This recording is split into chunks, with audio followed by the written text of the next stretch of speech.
ಅತ್ಯಾಚಾರ ಕೇಸ್ನಲ್ಲಿ ನಿನ್ನೆ ತಾನೇ ಮಾಜಿ ಸಂಸದ ಪ್ರಜ್ವಲ್ ರೇವಣ್ಣ ಅಪರಾಧಿ ಅನ್ನೋದು ಸಾಬೀತಾಗಿತ್ತು. ಶಿಕ್ಷೆ ಪ್ರಮಾಣ ಎಷ್ಟು ಅನ್ನೋದರ ಬಗ್ಗೆ ನಿನ್ನೆ ಪ್ರಕಟವಾಗಿರಲಿಲ್ಲ, ಇವತ್ತು ಪ್ರಕಟವಾಗುತ್ತೆ ಅನ್ನುವಂಥ ನಿರೀಕ್ಷೆ ಇತ್ತು. ಈಗ ಅದರ ಡೀಟೇಲ್ ಲಭ್ಯ ಆಗ್ತಾ ಇದೆ. ಇವತ್ತು ಮಧ್ಯಾಹ್ನ ಪ್ರಜ್ವಲ್ ರೇವಣ್ಣ ಎಷ್ಟು ವರ್ಷ ಶಿಕ್ಷೆ ಅನುಭವಿಸಬೇಕಾಗತ್ತೆ ಅನ್ನೋ ಪ್ರಶ್ನೆಗೆ ಉತ್ತರ ಸಿಗುತ್ತೆ. ಮಧ್ಯಾಹ್ನ 2:45 ಶಿಕ್ಷೆ ಪ್ರಮಾಣವನ್ನು ಜನಪ್ರತಿನಿಧಿಗಳ ವಿಶೇಷ ನ್ಯಾಯಾಲಯ ಪ್ರಕಟಿಸೋದಕ್ಕೆ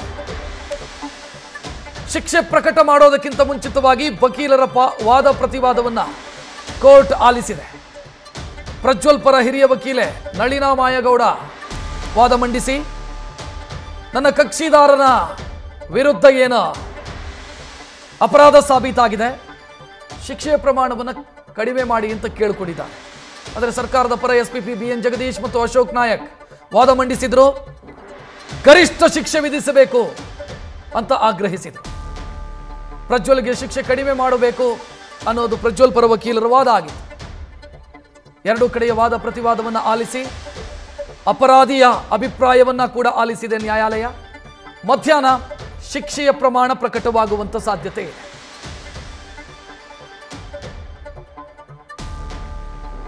ಹೆಚ್ಚಿನ ಡೀಟೇಲ್ ನೀಡೋದಕ್ಕೆ ನಮ್ಮ ಪ್ರತಿನಿಧಿ ಶಿವಕುಮಾರ್ ನೇರ ಸಂಪರ್ಕದಲ್ಲಿ. ಶಿವಕುಮಾರ್, ಶಿಕ್ಷೆ ಪ್ರಮಾಣ ಪ್ರಕಟಿಸೋದಕ್ಕಿಂತ ಮುಂಚೆ ಆದಂತ ವಾದ ಪ್ರತಿವಾದವನ್ನ ಗಮನಿಸಿದ್ವಿ ನಾವು.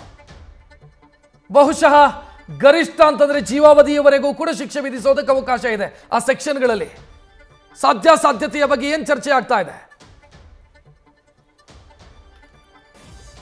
ಅತ್ಯಾಚಾರ ಪ್ರಕರಣದಲ್ಲಿ ಈಗ ಆಲ್ರೆಡಿ ಪ್ರಜ್ವಲ್ ರೇವಣ್ಣ ದೋಷಿ ಅಂತೇಳಿ ಬೆಂಗಳೂರಿನ ಜನಪ್ರತಿನಿಧಿಗಳ ವಿಶೇಷ ನ್ಯಾಯಾಲಯ ನಿನ್ನೆ ತೀರ್ಪನ್ನು ಕೊಟ್ಟಿತ್ತು. ಇವತ್ತು ಶಿಕ್ಷೆ ಪ್ರಮಾಣವನ್ನು 2:45 ಕೋರ್ಟ್ ನಿಗದಿಪಡಿಸಿದೆ. ಇದಕ್ಕಿಂತ ಮುಂಚಿತವಾಗಿ ಇವತ್ತು ಕೋರ್ಟ್ನಲ್ಲಿ ವಾದ ಪ್ರತಿವಾದವನ್ನು ಮಾಡುವಂತ ಕೆಲಸವನ್ನ ಪ್ರಮುಖವಾಗಿ SPPಗಳಾದಂಥ ಅಶೋಕ್ ನಾಯಕ್ ಹಾಗೂ BN ಜಗದೀಶ್ ಅವರು ಮಾಡ್ತಾರೆ. ಅಂದ್ರೆ ಪ್ರಜ್ವಲ್ ರೇವಣ್ಣಗೆ ಪ್ರಕರಣದಲ್ಲಿ ಗರಿಷ್ಠ ಶಿಕ್ಷೆಯನ್ನು ಕೊಡಬೇಕು ಅಂತೇಳಿ ವಾದವನ್ನು ಮಾಡ್ತಾರೆ. ಮತ್ತೊಂದು ಕಡೆ ಹಿರಿಯ ವಕೀಲೆ ನಳಿನಿ ಮಾಯಗೌಡ ಅವರು ಪ್ರಜ್ವಲ್ ರೇವಣ್ಣ ಪರವಾಗಿ ವಾದವನ್ನು ಮಾಡ್ತಾರೆ. ಪ್ರಮುಖವಾಗಿ ಪ್ರಜ್ವಲ್ ರೇವಣ್ಣಗೆ ಯಾವುದೇ ಕಾರಣಕ್ಕೂ ಕೂಡ ಶಿಕ್ಷೆ ಪ್ರಮಾಣವನ್ನು ಕಡಿಮೆ ಮಾಡಬಾರ್ದು, ಆತನಿಗೆ ಗರಿಷ್ಠ ಪ್ರಮಾಣದ ಶಿಕ್ಷೆ ಕೊಡಬೇಕು ಅಂತೇಳಿ SPPಗಳು ವಾದವನ್ನು ಮಾಡ್ತಾರೆ. ಪ್ರಮುಖವಾಗಿ SPPಗಳು ನ್ಯಾಯಾಧೀಶರ ಗಮನಕ್ಕೆ ತರುವಂತ ಕೆಲಸ, ಈತ ಸಾಮಾನ್ಯ ವ್ಯಕ್ತಿ ಆಗಿದ್ದವನಲ್ಲ, ಕಾನೂನು ರಚನೆಯ ಭಾಗ ಆಗಿದ್ದಂತ ವ್ಯಕ್ತಿ, ಸಂಸದನಾಗಿದ್ದುಕೊಂಡೇ ಈ ರೀತಿಯಂತ ಕೃತ್ಯವನ್ನು ಎಸಗಿದ್ದಾನೆ.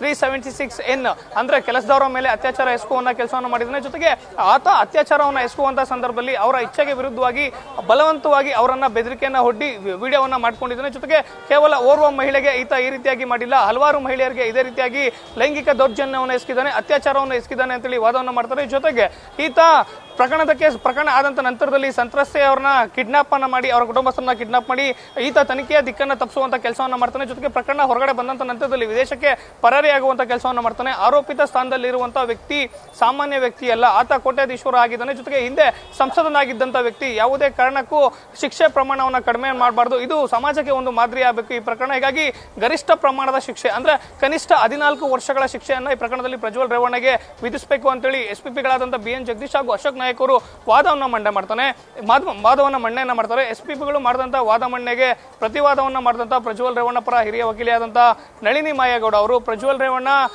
ಚಿಕ್ಕ ವಯಸ್ಸಿನಲ್ಲೇ ಸಂಸದನಾಗಿದ್ದಂತ ವ್ಯಕ್ತಿ, ಈತನಿಗೆ ದಿನ ಸದ್ಯಕ್ಕೆ 34 ವರ್ಷ ವಯಸ್ಸು, ಹಿರಿಯ ವಯಸ್ಸಿನ ತಂದೆ ತಾಯಿಗಳಿದ್ದಾರೆ. ರಾಜಕೀಯ ಪ್ರತಿಯೂರಿಂದಾಗಿ ಈ ರೀತಿಯಾದಂತ ಪ್ರಕರಣ ಈತನ ಮೇಲೆ ದಾಖಲಾಗಿತ್ತು.